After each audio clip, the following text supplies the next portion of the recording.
Hola mis amigos, es un placer estar con vosotros nuevamente para seguir compartiendo este espacio de reflexión centrado en las enseñanzas de la Biblia.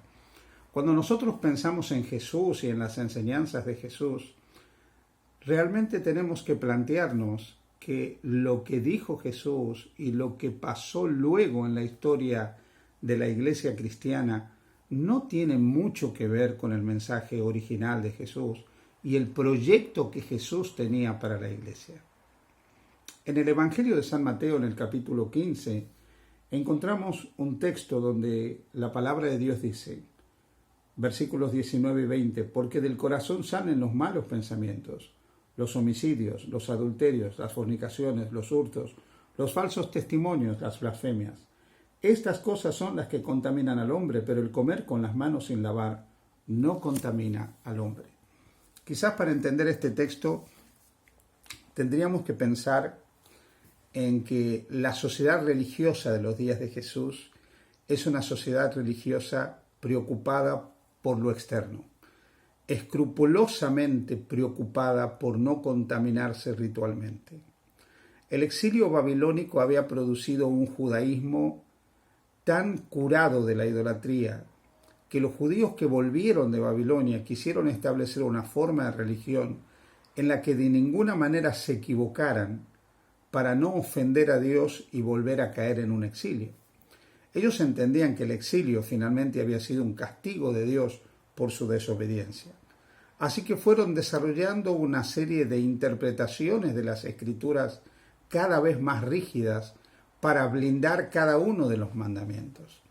El resultado fue una religión legalista, una religión cuyos mayores exponentes fueron los fariseos, un grupo religioso que era predominante en los días de Jesús y que se caracterizaba por creer que eran el remanente santo dentro del pueblo de Israel.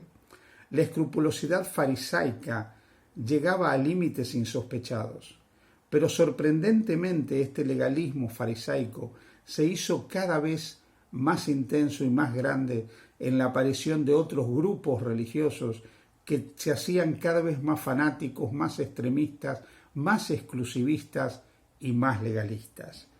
Toda la salvación se centraba en la escrupulosidad de las prácticas religiosas para no ofender de ninguna manera a Dios. Desarrollaron un sistema legal de salvación. Por eso estaban tan preocupados por estar limpios, por no tener las manos sucias, por la pureza ritual, pero lamentablemente en su obsesión por la pureza física y la pureza ritual, se olvidaron que lo importante era la purificación interior, era dejar que Dios transformara sus corazones.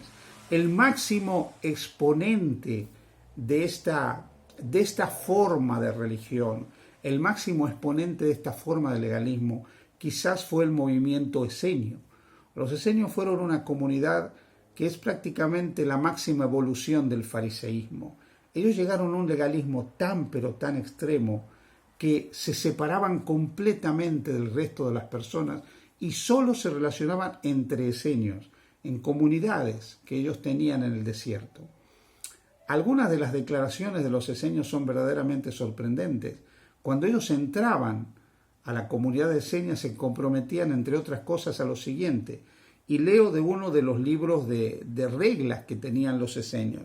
Se comprometían a amar todo lo que Dios había elegido, o sea, a ellos, y a odiar todo lo que Dios había rechazado, o sea, todos los que estaban fuera del movimiento esenio. Se comprometían a amar a todos los hijos de la luz, a cada uno según el puesto que tiene asignado en la comunidad, y a odiar a todos los hijos de las tinieblas, o sea, los que estaban fuera de la comunidad de los esenios, a cada uno en razón de todo cuanto adeuda a la venganza de Dios. Una de las oraciones de los esenios es verdaderamente sorprendente para llegar a ver cuán lejos estaban de haber entendido el carácter de amor de Dios. Oraban: maldito seas, que nadie tenga misericordia de ti. Tus obras son tinieblas, que seas condenado a la oscuridad del fuego eterno. Que Dios no se digne mostrarse favorable a tus gritos, que no te perdone ni permita que espíes tus pecados, que eleve sobre ti el rostro de su cólera y de su venganza, y que no encuentres nunca paz. Esto es terrible. Esos eran los deseos de los esenios para aquellos que no formaban parte de su comunidad.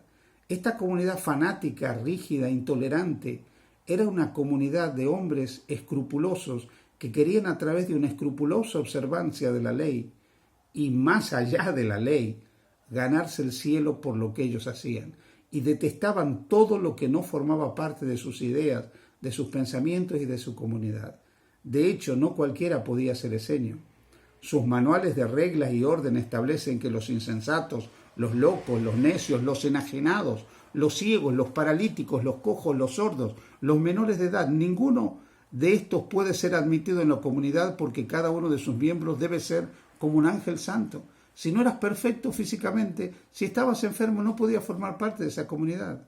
Dicen más, ninguna persona afectada por cualquier impureza humana puede entrar en la asamblea de Dios. Aquel que tiene dañada su carne, que está tullido de pies o manos, que es cojo o ciego, sordo o mudo, aquel cuya carne está marcada por una tara visible, el viejo, el débil, el incapaz de tenerse en pie en la asamblea, no puede entrar para tomar parte en el seno de la comunidad de los hombres que pertenecen al nombre, porque cada uno de sus miembros debe ser como un ángel santo. Esta era la sociedad religiosa de los días de Jesús. Una sociedad exclusivista, una sociedad donde solo cabían los perfectos, los inmaculados, los que no cometían errores, los que estaban perfectos externamente e internamente. Y a esa sociedad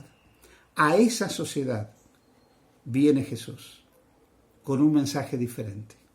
El Evangelio de Lucas 15, 1 y 2 dice: se acercaban a Jesús todos los publicanos y pecadores para oírle, y los fariseos y los escribas murmuraban diciendo: este a los pecadores recibe y con ellos comen.